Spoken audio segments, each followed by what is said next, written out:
Jadi kita ngajak masyarakat buat selingkuh gitu ya, sedekah lingkungan hijau. Jadi bersedekah, berkontribusi dengan dia ngelihat gimana nih kondisi alam apa yang bisa diperbaiki gitu. Melakukan sebuah intervensi di masyarakat, kita harus tahu dulu siapa tokoh yang punya pengaruh di situ. Value yang tidak bisa dijual ya, diloakkan gitu ya, kan suka ada banyak pengepul. Nah itu yang jadi problem kita. Halo, selamat datang di The Capital Talk.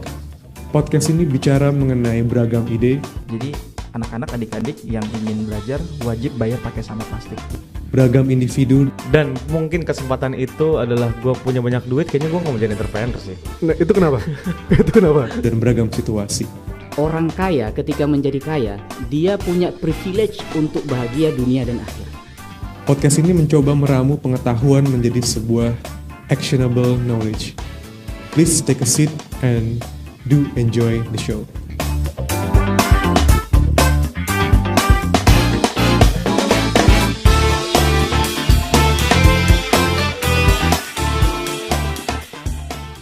Thank you teman-teman, kita balik lagi ke segmen 2 di seri kewirausahaan hari ini. Masih tetap ke dalam konsep wirausaha sosial ya. Cuman tadi kita mau coba lebih dalam nih, Mas Edi, soal how you turn waste into money gitu ya. Tadi kan sempat disinggung masalah rindu ya. Rumah inovasi daur ulang. Nah itu lu boleh cerita nggak awalnya itu movementnya gimana? Terus sampai akhirnya lu betul-betul bisa nge-execute itu gitu sampai jadi sesuatu yang bisa dirasain orang sekarang. Oke, ini menarik nih. Jadi tadi journey ya, makanya mungkin gue punya salah satu keyakinan bahwa memang ketika kita melakukan doing something, kita akan dipertemukan sama ekosistem circle yang memang punya passionate yang sama gitu. Jadi dari ekobisnis Indonesia kita berjalan, dinamika dan sebagainya. Lalu 2017 kita ikut satu program, jadi para local heroes dari berbagai macam provinsi Indonesia hadir, kita ketemu di Jakarta. Dari situ kita merge, jadi kita gabung dengan beberapa co-founder baru. Ada Putri dari Lampung, ada Diki dari Lampung, ada Kak Mutia dari Palembang. Jadi kita bikin satu movement namanya Gajahlah Kebersihan. Gajah? Iya, bukan jagalah, bukan. Gajahlah. Jadi sengaja di slang gitu biar orang notice gitu ya. Dan kenapa juga Gajahlah? Karena memang base program dan pilot project kita di awal tuh di Lampung gitu kan. Nah dari situ Gajahlah Kebersihan kita banyak mengedukasi, terutama Gen Z ya, generasi milenial buat sama-sama terlibat, participate untuk yuk kita ngelakuin kegiatan yang positif dengan core-nya itu tadi waste gitu ya, waste management, campaign dan sebagainya. Jadi kita ngajak masyarakat buat selingkuh gitu ya, sedekah lingkungan hijau. Jadi bersedekah, berkontribusi dengan dia ngelihat gimana nih kondisi alam apa yang bisa diperbaiki gitu. Nah dari situ Gajahlah Kebersihan cukup besar base-nya di sosial media dan kita rutin mengadakan program. Tapi itu base-nya di Lampung ya Mas? Base-nya di Lampung. Dan Lampung dan Jabodetabek sebetulnya. Jadi tim Lampung stay di sana, saya berarea di Jabodetabek. Kita juga kerap melakukan kolaborasi program dengan stakeholder di sini. Jadi dari situ Gajahlah Kebersihan cukup masif. Kita alhamdulillah juga dapat beberapa award dan kolaborasi dari dalam dan luar negeri dengan mitra-mitra. Nah dari situ kemudian kita punya satu komitmen lebih. Gimana kalau kita buat ini jadi legal gitu. Jadi kita buat yayasan gitu ya. Kan biasanya kalau yang pakai foundation perempuan ya. Nah ini kita juga boleh dong pakai foundation gitu ya. Jadi kita bikin foundationnya namanya Yayasan Inovasi Sosial Berkelanjutan. Which is itu tadi mengcover beberapa gerakan yang tadi efek bola salju daripada gerakan-gerakan yang tadi sudah saya sampaikan. Akhirnya dari situ alhamdulillah kita kemarin co-founder kami sempat ikut inkubasi dengan dikurasi dari berbagai macam movement Indonesia. Kita ikut program Catalyst Changemaker, itu di provide oleh Yayasan Karya Anak Bangsa Bisa gitu ya, YABB. Jadi dari situ itu kita terpilih. Itu masih afiliasi dengan Gojek berarti ya? Iya, itu Yayasan Gojek ya kalau saya tidak salah. Jadi kita sekarang punya visi yang sama tadi ya, meng-counter isu SDGs tadi. Di program Catalyst Changemaker ini kita ketemulah tadi dengan para changemaker yang punya beberapa movement dari berbagai macam wilayah. Lalu kita dipilih, dipetakan kira-kira core activity mana yang paling relevan. Lalu kita merge lagi di situ. Dan itulah yang kemudian menjadi cikal bakal kita membangun Rindu kemarin, rumah inovasi daur ulang. Terakhir event kita juga dihadiri oleh Ibu Presiden, ada Pandawara juga, kita collab bareng sama mereka di event tersebut. Nah dari situ akhirnya alhamdulillah berjalan. Nah beberapa gerakan yang dilakukan di Rindu, kita memilah sampah, kita mengajak masyarakat di pesisir untuk bisa mengedukasi masyarakat pesisir, mereka memilah sampah dan diolah di tempat kami di Rindu. Tapi waktu itu kenapa dari pesisir ya kalau boleh tahu? Oke, ini menarik nih. Jadi ada fakta menarik gitu ya. Indonesia itu menjadi kontributor sampah terbesar nomor 2 setelah China dalam konteks marine debris. Jadi ternyata isu sampah nggak cuma di lokal ya. Jadi isu sampah laut atau marine debris itu menjadi salah satu isu yang cukup krusial juga. Jadi selama ini kan kita main di beberapa penetrasi program di darat gitu ya, di Jabodetabek, di kawasan urban. Nah kita lihat ini ada informasi yang menarik untuk bisa sama-sama kita counter. Masa kita ya klasemen nomor 2 bagus sih kalau untuk dalam mungkin konteks liga gitu ya. Ini kan kontributor sampah terbesar gitu ya setelah China. Berarti kan ini ada problem di sini gitu ya. Akhirnya isu marine debris, apalagi kita sebagai negara maritim gitu kan, ini jadi hal yang menarik nih. Kita coba lihat bagaimana caranya dari program kemarin pilotnya kenapa dipilih di Lampung, karena which is dekat dengan pesisir dan tim kita ready di sana. Akhirnya kita implementasi di sana. Oke, berarti tapi gue penasaran, ini kan yang kegiatan membersihkan ini kan juga akhirnya mulai gain traction ya di sosmed mungkin sekitar 4-5 tahun terakhir itu udah mulai banyak gitu ya. Tapi yang gue penasaran itu ternyata itu nggak mulus rupanya ada juga banyak penolakan yang gue sendiri sebenarnya nggak nangkep sebetulnya. Penolakannya dalam aspek apa nih? Areal apa, mereka itu penduduk lokal setempat atau mungkin government setempat yang ngerasa mungkin ini melangkahi. Oke. Apakah dari sisi Gajah Lama Saidi itu juga mengalami kira-kira difficulty yang sama gitu? Betul. Ini saya sekaligus mau disclaimer juga ya di sini. Jadi kami pernah juga merasakan isu tadi gitu. Jadi kita pernah satu waktu kita melakukan clean up gitu ya. Lantas ya kita melakukan edukasi gitu ya. Somehow ada dari pihak media yang mengangkat gitu ya, dari salah satu akun yang cukup besar di sana, sosial media, lalu membuat redaksi yang tidak tepat gitu ya. Kadang-kadang kan kalau kita melihat image gitu ya, video, konten, terus redaksinya tidak relevan, ini bisa menggiring opini publik yang nggak baik gitu ya. Jadi padahal maksud kami baik, jadi merangkul masyarakat, yuk sama-sama yuk, kita kan hadir ingin membantu ya. Bukan dalam konteks kita hadir menjadi juru solusi mereka yang ngasih juru selamat mereka ada masalah, kita bisa sama-sama counter, enggak.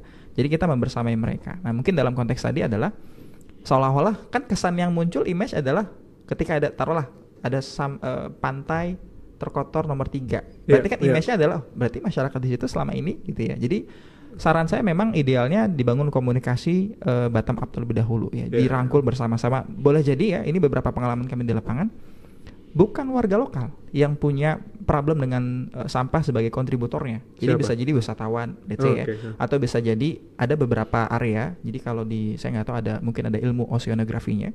Jadi putaran arus itu kadang-kadang hulunya di mana, hilirnya sampahnya di situ. Sama kalau misalkan kita suka dapat banjir kiriman gitu ya, ibarat dari beberapa kota di luar Jakarta, kan sampahnya di mana? Di sini. Tapi dari sini enggak gitu. Boleh jadi fenomena itu juga sama dirasakan di masyarakat. Jadi yang muncul di sosial media itu bagaimana jangan sampai memberikan kesan masyarakat juga tidak proaktif. Mungkin mereka proaktif selama ini, tapi resource-nya tidak cukup besar gitu ya, namanya swadaya dan sebagainya. Makanya fungsi teman-teman yang hadir ya, influencer, agregator, apapun itu harus bisa sama-sama ya. Fokusnya adalah masalah sampahnya, bukan gesekan-gesekan atau komunikasi yang mungkin kurang tepat disampaikan. Jadi niat baik itu lu nggak cukup niat yang baik ya, lu harus ada cara komunikasi yang baik juga. Betul harus disampaikan gitu kan. Karena kan kita nggak bisa membaca pikiran ya orang lain. Kita juga kadang-kadang untuk berbuat baik kita harus tahu stepnya seperti apa. Karena mungkin kalau saya menjadi satu area yang tinggal di situ, warga ya, kenapa nggak koordinasi dulu gitu ya. Tapi saya nggak tahu dalam konteks tadi ya, bisa jadi mungkin sudah koordinasi gitu ya, atau bisa jadi belum. Yang sudah koordinasi bisa jadi bukan pada orang yang tepat. Itu pengalaman kami lakukan. Jadi melakukan sebuah intervensi di masyarakat, kita harus tahu dulu siapa tokoh yang punya pengaruh di situ. Jadi siapa yang punya power influence ya. Terkadang power influence tidak hanya orang yang punya otoritas ya, mungkin kalau saya sedikit spill ya. Jadi kan orang yang punya pengaruh tuh ada 3. Yang pertama orang yang punya otoritas, dia punya satu kawasan dalam arti aparaturnya gitu ya. Kalau yang bilang udah kepala desa kan pasti masyarakat akan dapat informasi yang terukur, yang tepat gitu ya. Yang kedua ada orang yang punya kapasitas keahlian. Misalkan di situ ada orang yang punya keahlian, tokoh yang udah lama. Nah kalau kemudian informasi yang kita sampaikan melalui tulisan beliau akan lebih besar corong pengaruhnya gitu ya. Terus yang ketiga, orang yang populer gitu ya, orang yang punya popularitas, kapasitas, otoritas, popularitas. Ada orang yang mungkin tidak punya kapasitas, nggak punya otoritas, tapi dia influencer di situ, dia cuman dia jadi pekorong komunikasi. Jadi boleh jadi kita bisa mengkomunikasikan ketiganya, karena boleh jadi kan masyarakat juga nggak mengakses semua informasi dari orang yang punya otoritas atau yang dari orang yang punya popularitas, dia cuma main sosmed tapi dia nggak tahu ternyata ada surat pemberitahuan dan sebagainya. Jadi saya rasa komunikasi perlu dibangun dengan baik, sinergisitas, dan hilangkan ego personal atau ego ekosistem kita sih gitu. Itu yang waktu itu lo undang di Lampung itu masyarakat setempat berarti yang ikut bantu pesisir itu. Oke. Itu mereka, apakah mereka itu benar-benar purely nggak dapat apapun dari situ, berarti hanya sekitar gotong royong biasa gitu ya? Atau ada monetary insentif tertentu buat mereka waktu itu? Oke, ini dalam konteks mereka dapat apa? Mungkin nanti kita bisa cek ya. Jadi ketika kita turun ke masyarakat pada saat clean up misalkan, kan sebenarnya kita membantu memilah sampah mereka. Jadi kalau ditanya dapat apa? Memang itu secara tidak langsung ya, mungkin jangka panjang atau mereka melihat itu bukan sebagai benefit gitu ya. Ya udah, saya udah biasa juga kok selama ini berdampingan gitu ya. Sama halnya kalau kita lihat beberapa saudara-saudara kita yang tinggal di sekitar tempat pembuangan akhir, kan mungkin mereka sudah cukup punya adaptasi yang baik gitu ya. Jadi kita melihat mereka kok kenapa tinggal di sekitar pemukiman yang di TPS gitu ya. Mereka sudah cukup punya adaptable di sana gitu ya. Nah, dalam konteks tadi, pada saat kita melakukan program, kita sama-sama mengedukasi mereka, dan produk tadi bisa kemudian dijual gitu ya. Jadi ibarat kata mereka pada saat mereka memberikan sampah-sampah yang punya nilai jual, kan bisa dikonversi menjadi uang yang bisa diambil gitu ya. Mungkin konsep bank sampah lah sederhananya. Nah, untuk beberapa sampah yang low value, yang tidak bisa dijual ya, diloakkan gitu ya, kan suka ada banyak pengepul. Nah itu yang jadi problem kita. Sama-sama kemasan ya, sampah sachet, pokoknya sampah-sampah yang memang itu ternyata banyak juga di masyarakat kuantitasnya, tapi belum bisa direduksi sebagaimana sampah-sampah yang biasa kita lihat, kardus ya, botol air mineral itu kan bisa gitu ya. Nilai tambahnya belum banyak. Betul. Gitu. Nah dari situ bagaimana kami mencoba mengintervensi dengan memberikan konsep, membangun satu inovasi baru, gimana cara bisa menjadi produk upcycling, bisa diserap manfaatnya. Jadi kita added value di situ ya. Baik yang tadi ada maggot, kita ada untuk sampah-sampah yang organik misalkan, nah kita coba lakukan budidaya maggot ada di Rindu. Untuk yang core-nya di plastik, itu kita bagaimana caranya ini dirubah menjadi barang yang bisa diserap di market. Nah kita bikin eco roaster pada saat itu. Oke, dan itu eco roaster itu dan yang produk lainnya itu sampai sekarang masih jalan terus ya? Sih masih jalan, karena memang program ini kan bisa dibilang di 1 tahun terakhir kita terus melakukan riset ya. Masih jalan, kita jual langsung ke end user maupun jual langsung ke retail kan, toko-toko bangunan gitu ya, atau ke beberapa B2B yang ada di sana. Nah poinnya adalah gini, kita juga masih terus melakukan proses beberapa rangkaian sertifikasi, kayak ada uji tekan, pressure, ada uji kapilaritas dan lain sebagainya. Karena ya tadi kan PR-nya ketika inovasi itu dimunculkan kan ada plus minus ya. Sebagian konsumen melihat, ini kan dari ada kandungan sampah plastiknya, aman nggak kalau terbakar gitu kan, which is gitu ya secara rasional. Nah itu sedang kita lakukan beberapa aspek penelitian untuk bisa menunjukkan ini aman, ini safe gitu. Tapi berarti it works sebetulnya ya. Berarti artinya kalau lo mau mikir lebih dalam, sebetulnya selalu ada jalan buat ngerubah itu sebetulnya, yang low value itu. Betul. Nah ini seru banget nih Mas Edi, karena gue ngeliatnya sebetulnya ini kan cerita ketika sudah jadi ya. Nah cuman ada beberapa mitos soal entrepreneurship ini yang gue mau bahas lebih dalam lagi sebetulnya. Karena semua orang ngerti istilahnya, cuman belum tentu orang-orang pernah ngerasain langsung kayak lo jalanin sekarang gitu. Nah kita coba lanjut lagi, kita di segmen berikutnya. Thank you Mas Edi. Thank you bro.